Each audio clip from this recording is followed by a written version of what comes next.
हिंदी कहानियाँ सुनने के लिए चैनल को लाइक, शेयर और सब्सक्राइब जरूर करें। नमस्कार दोस्तों, मैं हूं आपकी अपनी पिया और लेकर आई हूं एक नई कहानी अपने चैनल पर। आज जो कहानी मैं आपको सुनाने जा रही हूं उस कहानी का नाम है मेहमान नवाजी और इस कहानी के लेखक हैं जितेंद्र शिवहरे, इंदौर, मध्य प्रदेश से। आज का दिन सुषमा के लिए किसी त्योहार से कम न था, क्योंकि उसे आज अपनी रसोई कला दिखाने का भरपूर अवसर मिला था, वो भी संदीप के बॉस की रिच फैमिली के सामने। संदीप के बॉस सुषमा के हाथों का बना खाना खाने उनके घर आने वाले थे। संदीप ने इस बार सुषमा को फ्री हैंड दे दिया था, उसे जो बनाना था वो बना सकती थी।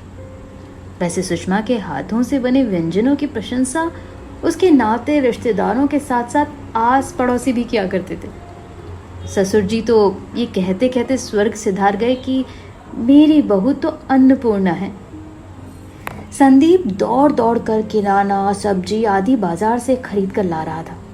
इतनी बड़ी फैक्ट्री के मालिक अपने एक छोटे से अकाउंटेंट के यहाँ भोजन करने आने वाले थे, वो भी अपने परिवार के साथ। संदीप के साथ साथ सुषमा के लिए भी ये बहुत ही गर्व की बात थी। अतएव वो कोई कसर नहीं छोड़ना चाहती थी। भोजन बनाने में रबड़ी और रसमलाई बन चुकी थी। गैस चूल्हे पर काजू पनीर की सब्जी पक रही थी। दाल बाफले भी लगभग रेडी ही थे। इसी बीच सुषमा कांजीवरम साड़ी पहनकर तैयार होने चली गई।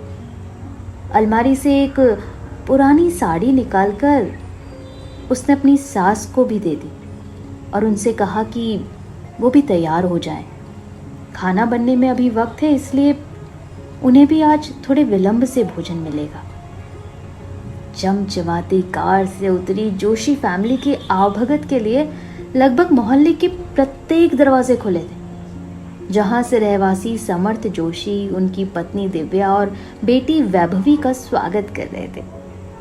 सूट बूट में अपने परिवार के साथ संदीप द्वार पर आगवानी हेतु तैयार खड़े थे। सुषमा ने हाथ जोड़कर जोशी दंपत्ति को नमस्कार किया।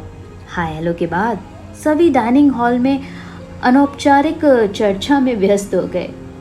संदीप के दोनों किशोरवय सुपुत्र घर आए मेहमानों की आवभगत बड़ी ही आत्मीयता से कर रहे थे।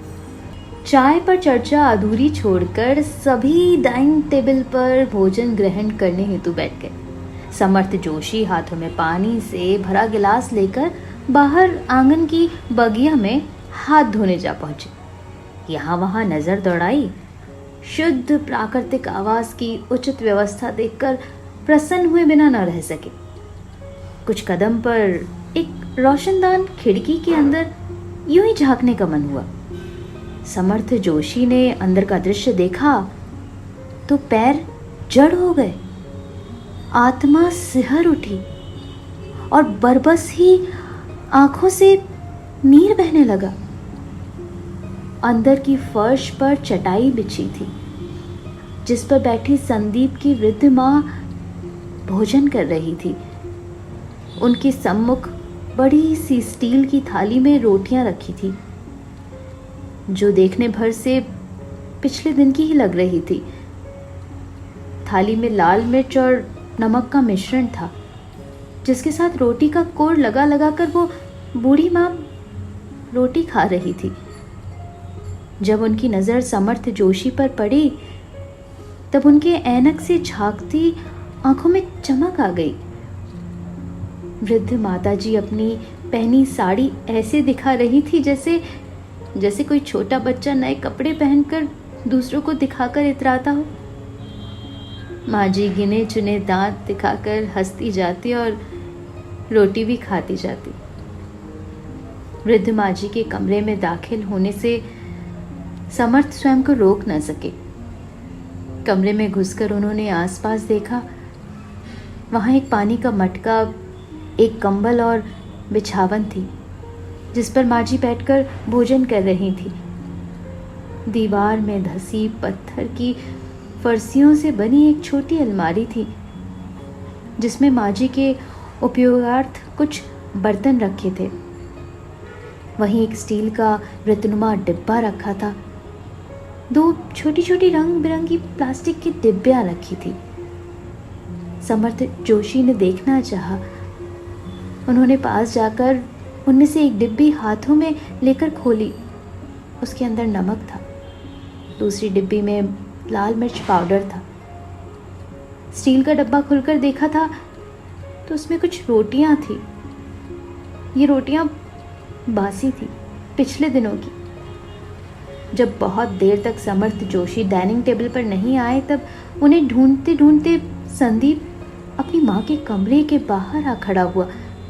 संदीप के लिए ये किसी सदमे से कम न था। वो टकटकी लगाए दूर खड़ा बस देखता रहा। पीछे से सुषमा भी आ पहुंची।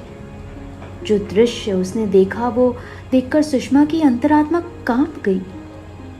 दिव्या और वैभवी भी वहां आ पहुंचे थे। सभी मौन थे। किसी के पास बोलने को कुछ भी नहीं था। बूढ़ी माँ समर्थ जोशी से बतियाने की कोशिश कर रही थी। वो अपने हाथ में रोटी का टुकड़ा पकड़े हुए थी, जिसे बीच बीच में खाती भी जा रही थी। इतने में माजी ने अपनी थाली में रखी रोटी का एक टुकड़ा उठाकर समर्थ जोशी के मुंह की ओर बढ़ा दिया। समर्थ जोशी भावोपेश में बंधे चुपचाप वो कोर खा गए। समर्थ जोशी की आंखें भीग चुकी थी। ये देखकर माजी ने अपने आंचल से उनका चेहरा साफ किया। माजी की स्वयं आंखें भीगी हुई थी। इस अद्भुत दृश्य को देखकर उपस्थित सभी की आंखें नम हो गई। माफ करना संदीप, मैं बिना बोले तुम्हारी माँ के कमरे में आ गया। समर्थ जोशी ने द्वार पर खड़े मेजबान संदीप से कहा। अरे नहीं सर, इसमें माफ़ी मांगने की कोई बात नहीं है। संदीप आगे बढ़कर बोला। मैं माजी को खाना परोसने ही वाली थी, मगर खाना बनने में थोड़ी देर हो गई। सुषमा बीच में बोल पड़ी। और जब माजी को अधिक भूख लगी तब उनसे भूख बर्दाश्त नहीं हुई होगी, तो उन्होंने बासी रोटियां खाना ही उचित समझा। समर्थ जोशी ने कहा। सुषमा का सिर शर्म से झुक गया। संदीप भी पानी पानी हो गया था। जिस सादगी, सद्विचार और सद्व्यवहार का परिचय सुषमा और संदीप जोशी परिवार को देना चाहते थे, वो सब धूमिल हो चुका था। माजी के प्रकरण ने संदीप के प्रमोशन पर भी प्रश्न चिन्ह लगा दिया था। आइए माजी, आप भी हमारे साथ भोजन कर लें। सुषमा ने अपनी सास का हाथ पकड़कर कहा। वो स्थिति को संभालने का प्रयास कर रही थी। नहीं सुषमा, माजी हमारे साथ भोजन नहीं करेंगी। समर्थ जोशी के स्वर कुछ कठोर थे। मगर सर, संदीप ने पूछा। माजी हमारे साथ भोजन नहीं करेगी, हम सब माजी के साथ भोजन करेंगे। समर्थ जोशी ने मुस्कुराते हुए कहा। सुषमा और संदीप ने माजी के पैर छूकर माफी मांगी। दोनों अपने साथ उन्हें डाइनिंग टेबल पर ले आए। समर्थ जोशी और दिव्या ये देखकर प्रसन्न थे। वैभवी और संदीप के दोनों बच्चे अपनी दादी के पास बैठकर खाना खाने लगे। उस दिन से माजी के कक्ष से स्टील वाला रोटी का टिफिन और वो नमक मिर्च वाली प्लास्टिक के डिब्बियां हटा दी गई। माजी को पूरी स्वतंत्रता दे दी गई कि वे जब चाहें रसोई घर में जाकर कुछ भी खा सकती थी। उनके कक्ष में भी खाने पीने की पर्याप्त चीज़ें रख दी गई ताकि माजी भोजन बनने तक भूखी न रहे। हेलो, कहानी बहुत बहुत बहुत प्यारी है ये, और इससे डेफिनेटली मुझे पता है आपके दिल के किसी कोने में खट खट खट की आवाज़ आ रही होगी, है ना? तो प्लीज़ इसी तरह लेखक मुझे कहानियाँ भेजते रहें, जिससे कि मैं उनकी कहानियाँ पूरे विश्व तक पहुँचा सकूँ। ये कहानी जितेंद्र शिवहरे द्वारा लिखित है, जो कि इंदौर मध्य प्रदेश में रहते हैं। तो इसी तरह सारे लेखकों को ढेर सारी बधाइयाँ, शुभकामनाएं, और बने रहिए आप अपनी प्रिया सिंह नेगी के साथ। प्लीज़ चैनल को सब्सक्राइब जब करते हैं तो साथ ही साथ बेल आइकन भी आप प्रेस कर दीजिए, जिससे सारे नोटिफिकेशन आपके पास पहुंचते रहें। Thank you so much, love you so much, miss you so much, and don't forget to miss me. Hindi कहानियाँ सुनने के लिए चैनल को लाइक, शेयर और सब्सक्राइब जरूर करें।